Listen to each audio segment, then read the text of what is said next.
And welcome to Flight Deck Live. I'm Tim Capper along with Cliffy D. And welcome to a very happy Percival Molson Stadium where the Alouettes beat the Hamilton Tiger-Cats in the East Division Semi-final by the final score of 27-12. Cliff D.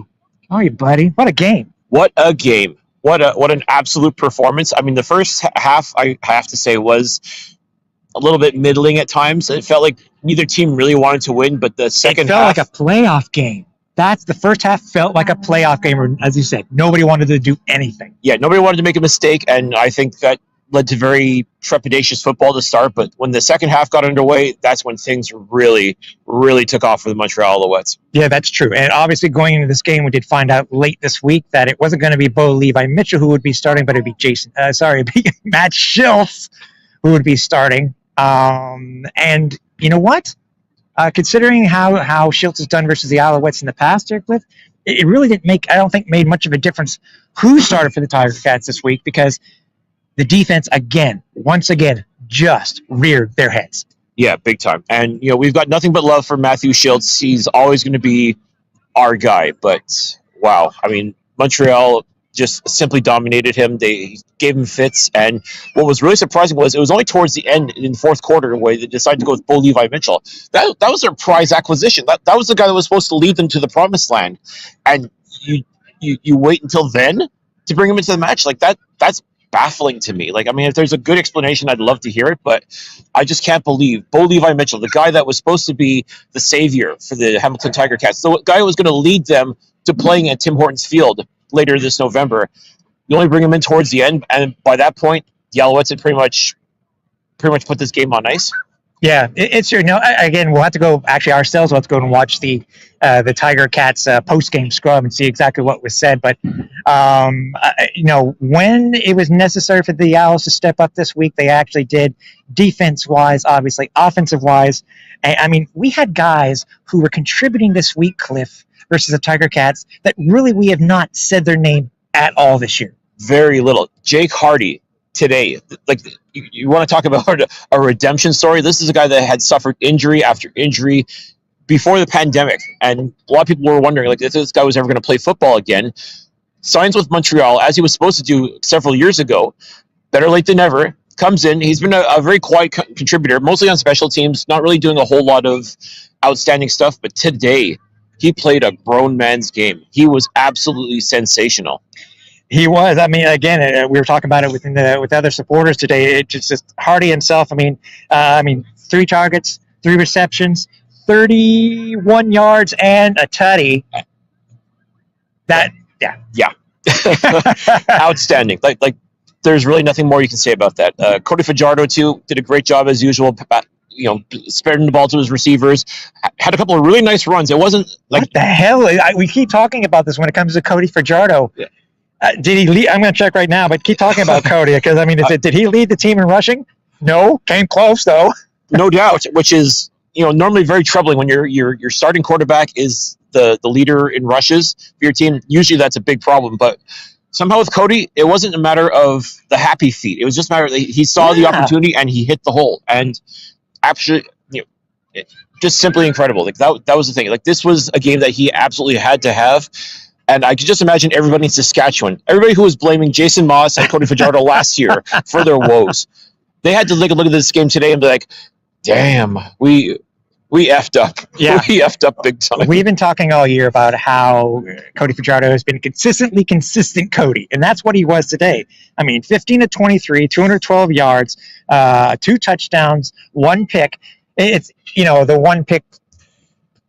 Again, we're looking at it. We were still trying to see if it was actually on the route of the receiver or if it was on Cody, but I think we'll put this one on Cody. But still, him and his rushing, 4 attempts, Cliff, 62 yards for Cody Fajardo. We got to find out, is that a career high? Possibly, but now, does this make it a 4-headed monster? We talk about Fletcher, Stanback, and Antwi as the 3 running backs. Do we add Cody into that as well?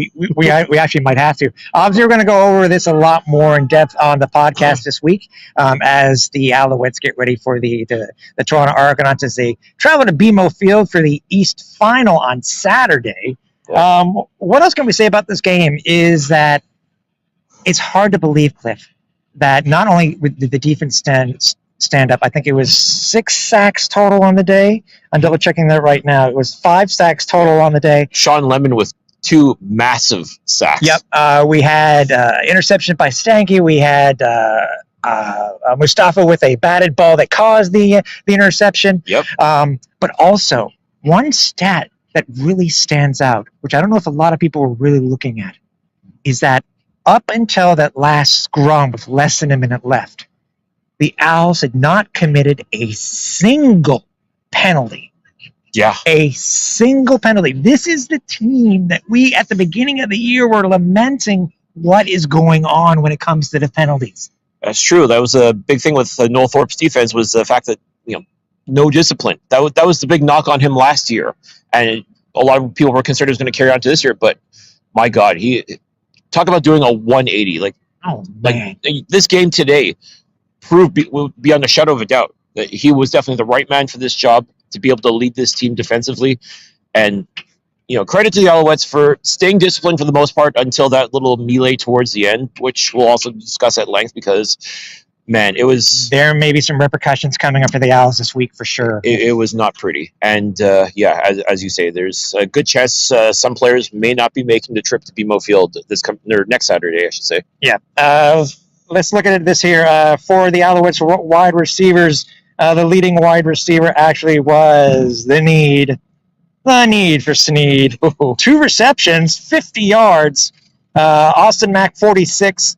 And a touchdown. Yep, and we talked about Hardy before also with the tutty.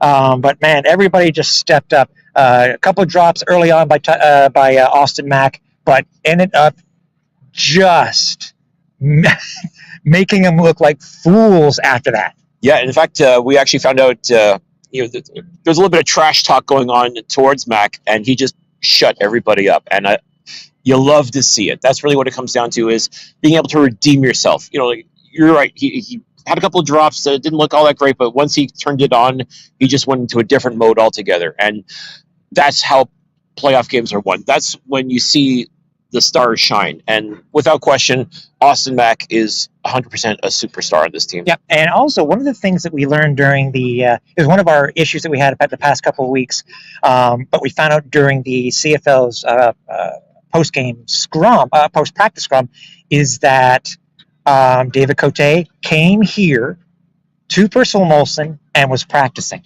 Yeah, just in case you folks didn't know, the Alouettes actually practice closer to Olympic Stadium, but I guess to maybe help get some of that mental block or whatever it was that was to be on the field where he's going to be kicking rather than at the Big O Annex. Yeah, which is, to me, that's playing 3D chess, because now you're letting him envision things. You're letting him get a feel for for where he's supposed to be doing his job, and he was great today.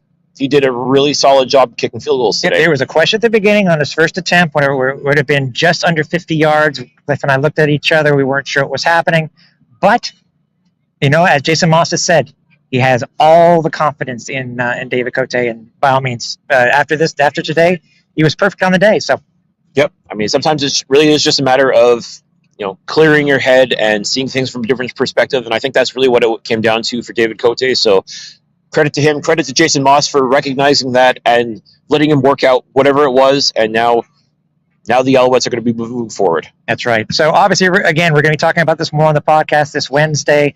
We were under the impression it's very possible that the Alouettes may be offering tickets of some sort to the game this Saturday in Toronto, but stay tuned to all of their socials. Because anything that will be announced, I'm sure as season ticket holders, you'll be getting that information, or just see what they say on social media. But other than that, too, your boys from the Alouettes Flightdeck will be heading to BMO Field to see the Alouettes play in the Eastern Final. And, that's right. Stay tuned to our socials for any upcoming information that we may have, or maybe do a quick meetup. Why not? And again, as we always say, if you're watching us, make sure you subscribe, make sure you like.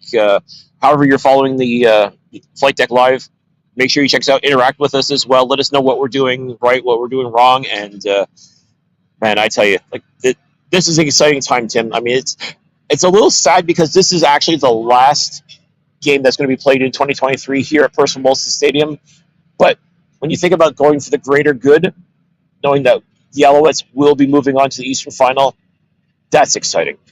That's just the perfect end to a perfect day as far as I'm concerned. Yeah, for sure. And obviously, a huge shout out to the just over 20,000 fans that showed up here. It was loud. It was ruckus. Is what the players wanted to see here at Percival Molson. So again, if you happen to miss any of this Flight Deck Live, you can check out all of our socials. But this will also be available soon on archive on our YouTube page. So we'll talk to you guys on Wednesday. So for everybody here at Percival Molson Stadium, where the Alouettes advance to the East Final versus Toronto Argonauts with a 27-12 win over the Hamilton Tiger-Cats. For Cliffy D, I'm Tim Capper. Talk to you soon.